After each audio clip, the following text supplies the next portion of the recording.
Jambo. Afrinic est le registre Internet pour l'Afrique et l'océan Indien. Pour expliquer ce que fait un registre, laissez-moi prendre un peu de recul et vous montrer comment cela se passe lorsque vous allez sur Internet. Vous allumez votre téléphone ou votre ordinateur et vous allez visiter un site web. Mais vous devez avoir une adresse. Et l'endroit où vous allez doit aussi avoir une adresse. Par exemple, lorsque vous vous rendez de chez vous à un centre commercial, vous avez une adresse de l'endroit où vous vous trouvez et une adresse de l'endroit où vous allez. Pour que tout cela fonctionne dans le monde numérique, il existe des registres qui attribuent des adresses IP aux différents acteurs de l'écosystème Internet. Sur les 5 Regional Internet Registries, ou RIR, Afrinic est le dernier à avoir été mis en place. Nous avons ARIN en Amérique du Nord, RIPE-NCC en Europe, EPINIC en Asie et Pacifique, ainsi que l'ACNIC en Amérique latine. Ces registres allouent les ressources en fonction des besoins qui sont exprimés par les acteurs de l'Internet dans leurs régions respectives. Comme nous sommes le cadet, la part des ressources que nous gérons est également plus petite. Et elle est juste inférieure à 6% des ressources mondiales. Actuellement, nous comptons plus de 1900 membres et nous sommes en bonne voie pour passer la barre des 2000 membres cette année. Certains de nos membres sont des fournisseurs de services Internet, des fournisseurs de centres de données ou data centers, des universités, des gouvernements, des banques et tous ceux qui ont besoin d'un bloc d'adresses dans l'espace numérique. La procédure d'allocation de ressources est la suivante. Les potentiels membres viennent vers nous, remplissent des formulaires de demande, justifient leurs besoins et nous leur allouons des ressources en fonction des politiques et de la disponibilité en cours. Par ailleurs, Afrinic est une société privée à responsabilité limitée par garantie, une organisation à but non lucratif.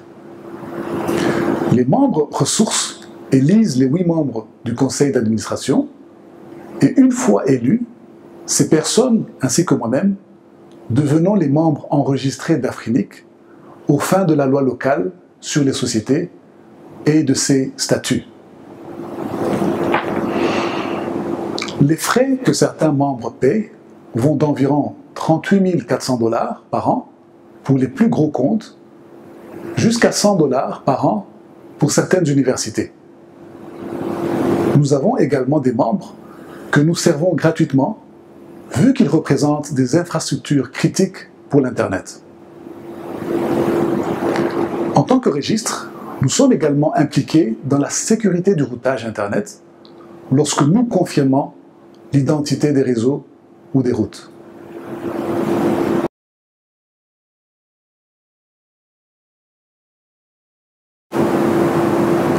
Afrinic a de multiples facettes que je vais décomposer pour vous. Nous avons le registre, qui est la fonction principale. Ce registre tourne sur des équipements qui sont hébergés dans 2 centres de données en Afrique du Sud, et nous sommes actuellement en train de mettre en place un backup au Kenya. Dans ces data centers, nos équipements hébergent toutes nos bases de données et les systèmes qui permettent aux différents utilisateurs d'interagir avec nous. Outre l'équipe qui gère la fonction registre, nous avons d'autres départements qui s'occupent de nos relations extérieures, des formations, de la communication, de la maintenance des logiciels, ainsi que d'autres services administratifs. Afrinic compte 54 employés, dont la plupart d'entre eux se trouvent à Maurice. En ce qui concerne notre gouvernance, comme je l'ai dit plus haut, le conseil d'administration est composé de 9 membres, dont 8 élus par les membres, ainsi que moi-même. Je tiens à saluer le travail des membres de notre conseil d'administration qui donnent de leur temps et de leurs compétences gratuitement. Je tiens également à apprécier tous les autres bénévoles qui consacrent leur temps et leur énergie à soutenir les différents groupes de travail d'Afrinic. Ces groupes collaborent afin d'assurer qu'Afrinic relève son défi de la meilleure façon possible, tout en adhérant au principe du bottom-up. Chaque année, nous publions notre budget sur notre site internet. Sur les 5,5 millions de dollars prévus dans le budget 2021, les frais de personnel représentent environ 50%.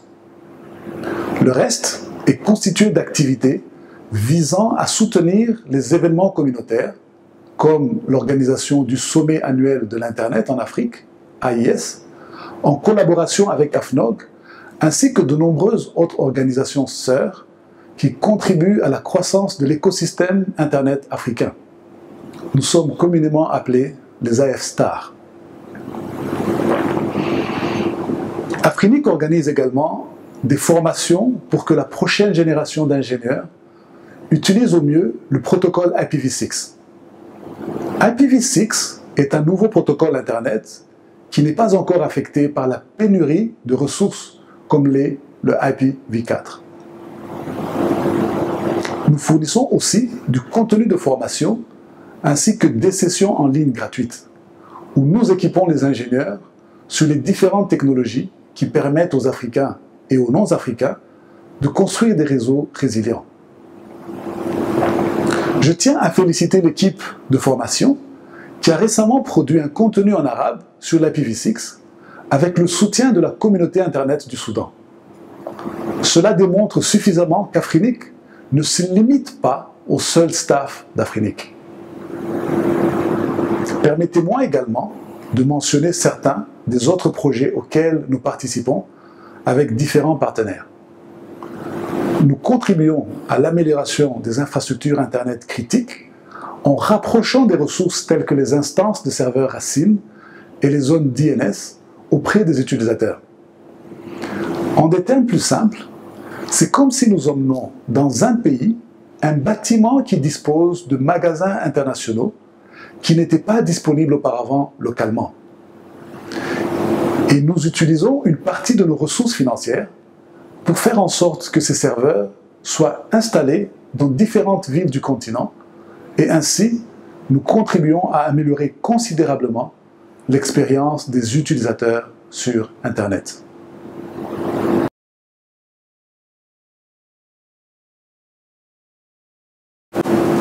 Comme indiqué dans ma précédente vidéo, notre cas est encore une situation temporaire où le tribunal évalue les dossiers des différentes parties. Cependant, nous comprenons que nous n'avons aucun contrôle sur la durée de cette situation. C'est pourquoi nous avons entamé des analyses de scénarios d'urgence afin de nous assurer que nous continuons à fournir nos services au mieux de nos capacités. Tout d'abord, permettez-moi de parler de la fonction de registre.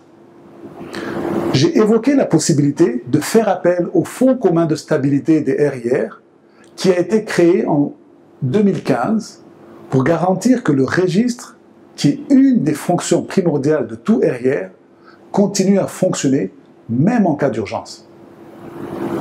Nous ne ferons appel à ce fonds que lorsque nous estimons que la procédure actuelle devant les tribunaux prend plus de temps que nous ne pourrons tenir. Cependant, comme nous l'avons expliqué précédemment, Afrinic effectue également d'autres tâches qui ne sont pas aussi vitales que la fonction de registre. Pour celle-là, nous sommes en train d'analyser comment réduire ou mettre certaines activités en attente afin de nous assurer que nous nous concentrons sur les services essentiels. Je tiens à réitérer que nous considérons cette situation très sérieusement et que nous faisons tout ce qui est possible pour continuer à fonctionner correctement. Pour conclure, j'aimerais vous parler de l'Umuganda. Chez nous, au Rwanda, avant que la pandémie ne change notre mode de vie, les habitants se réunissaient une fois par mois pour servir leur communauté en nettoyant le quartier, en construisant des salles de classe ou même en coupant l'herbe. En d'autres termes, des personnes ordinaires qui agissent de manière responsable vis-à-vis de leur environnement et consacrent leur temps, énergie et compétences à un objectif communautaire commun. Je suis convaincu que notre communauté et notre personnel, qui font déjà diverses activités en mode Umuganda, feront tout ce qu'ils peuvent pour que les lumières d'Afrique restent allumées et continuent à soutenir la transformation numérique de notre continent. Merci, asante, muito obrigado, shukran.